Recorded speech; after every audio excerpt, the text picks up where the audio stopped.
What did you just say? Evet, pürelerimi kardeşimin üstüne dökelim.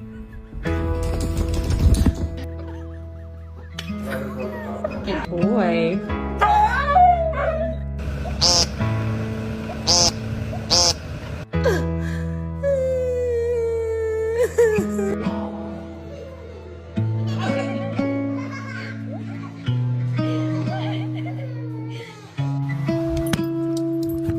Oh, dude.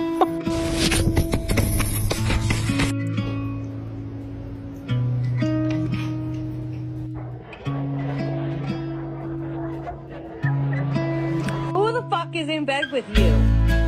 I see the guy.